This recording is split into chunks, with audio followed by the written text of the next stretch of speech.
Jangan lupa subscribe woi di channelnya Mas Edi Donghua. Ia jelas saja menyadari jika Bibi Dong bisa mengetahui keberadaannya yang sudah menggunakan pelindung laut luas sedikit membuat Tangsan kebingungan. Dan ternyata Bibi Dong ini menggunakan sebuah teknik pengendalian pikiran buat nyerap kekuatan mental Dolo Naga. Yang kemungkinan cara yang sama kayak yang dia pakai ke Yang Wushuang. Selain itu, Bibi Dong juga terlihat sedang menyerap nyawa dari Dolo Naga.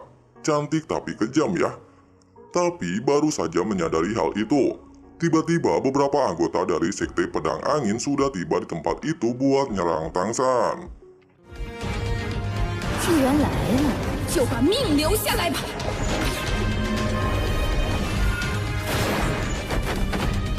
Menyadari kalau posisinya nggak menguntungkan, Tangsan berniat buat dapetin Trisula Dewa Lautnya sebelum formasi Pedang Angin terbentuk, dan bertujuan buat ngadu kekuatan mentalnya sama Bibi Dong. Tapi sayangnya, Bibi Dong ini minta bantuan sama dua tetua buat ngalahin Tangsan. 两位长老会我略知，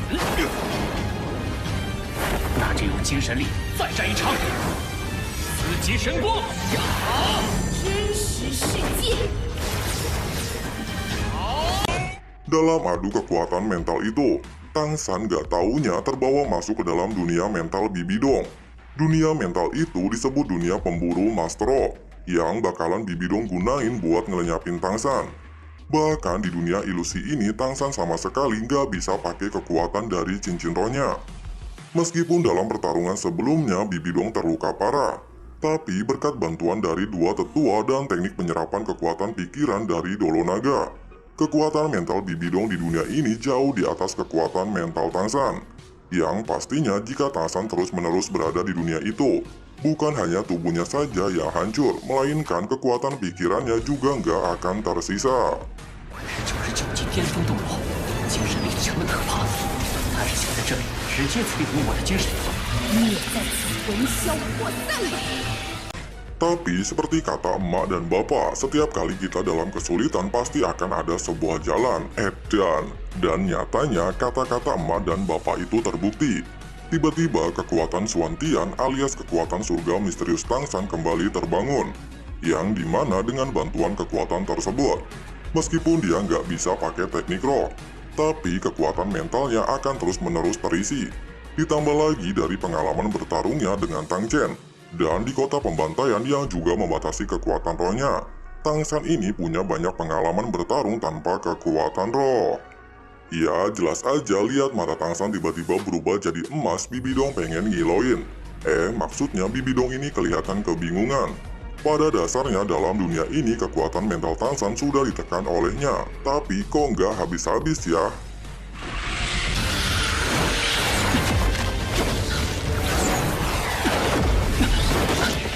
你的精神力怎么源源不绝，始终没有消耗殆尽？虽然在这个精神世界里的实力占据上旋风功还能运行，我的精神力就不会断绝。精力小鱼，三你的绝技已经注定。 Nah, lagi-lagi di momen yang sangat kritis alias dramatis saat Tangsan berpikiran gak bakalan hoki buat kesekian kalinya.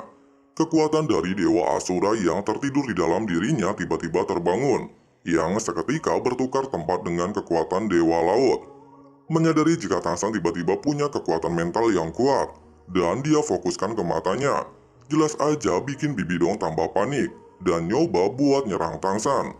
Tapi siapa sangka Tangsan menggunakan gabungan kekuatan mata iblis ungu dan mata iblis Asura. Sehingga bikin kekuatan mental Bibi Dong benar-benar ditekan oleh kekuatan mental Tangsan. 心魔重置，修罗魔光。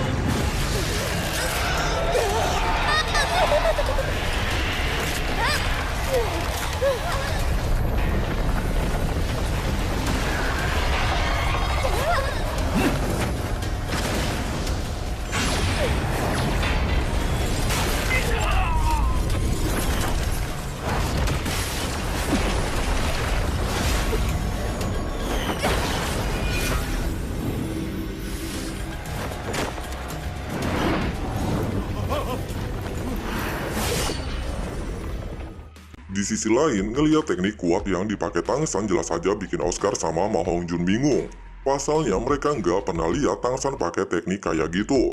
Grandmaster bilang kalau teknik yang dipakai Tang San seharusnya kombinasi dari teknik mata dan cahaya Dewa Laut, sehingga dia menciptakan sebuah teknik baru. Sementara itu, meskipun Tang San berhasil meloloskan diri dari benteng, beberapa prajurit yang dipimpin oleh dua tetua terlihat mengikutinya. Tapi nggak lama anggota 7 Moses Rex tiba di tempat tersebut.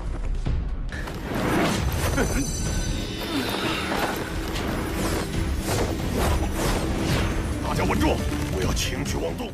Ya, jelas aja ngelihat hal itu bikin dua tetua ini ketar-ketir, serta meminta seluruh pasukannya buat nggak bertindak sembrono. Selain Bibidong udah nyaris koit, benteng Jeling juga punya lubang besar, sehingga mereka mutusin buat nggak nyari ribut sementara waktu. 兄弟们，开武魂！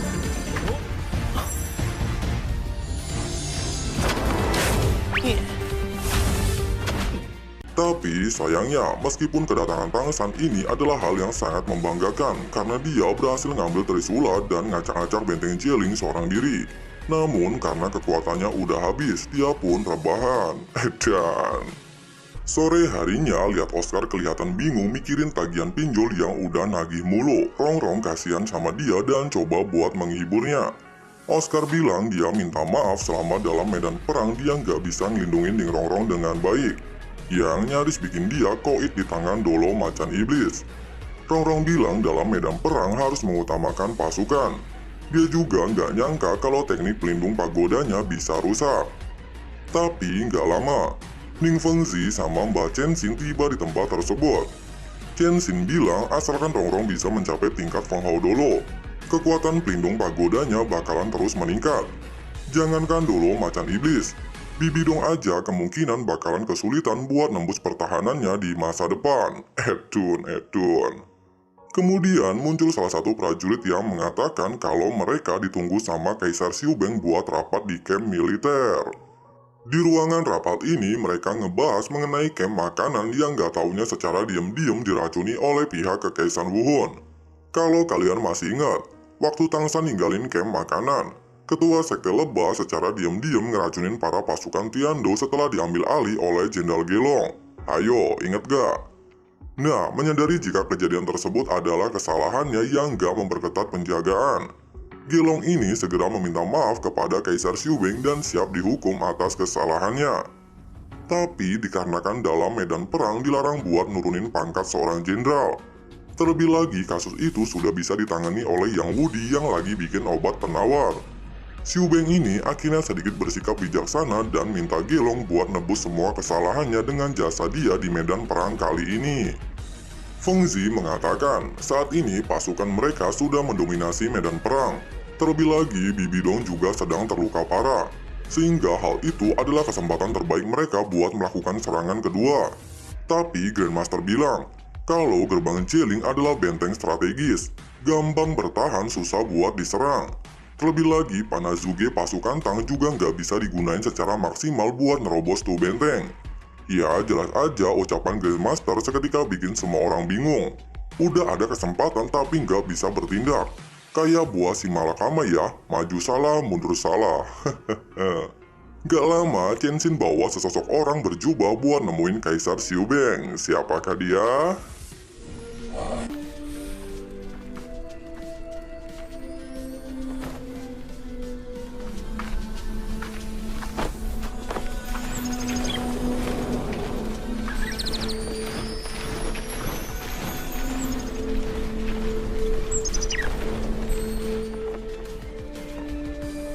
这位是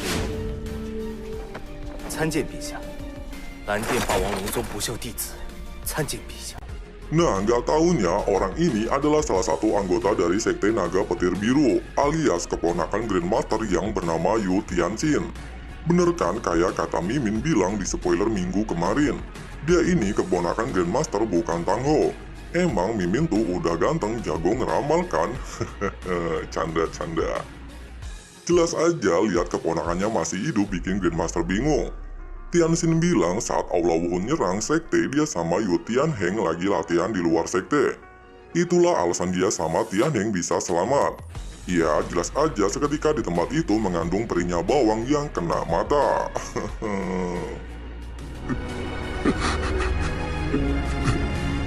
活着就好。Tianxin bilang selama ini dia tuh bersembunyi di dalam kota Wuhun buat nyari kabar.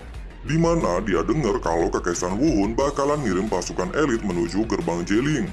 Di mana mereka itu adalah pasukan malaikat yang bakalan dipimpin langsung sama Putri Suci Mbak Hulena. Jelas aja ngedenger itu bikin mereka panik.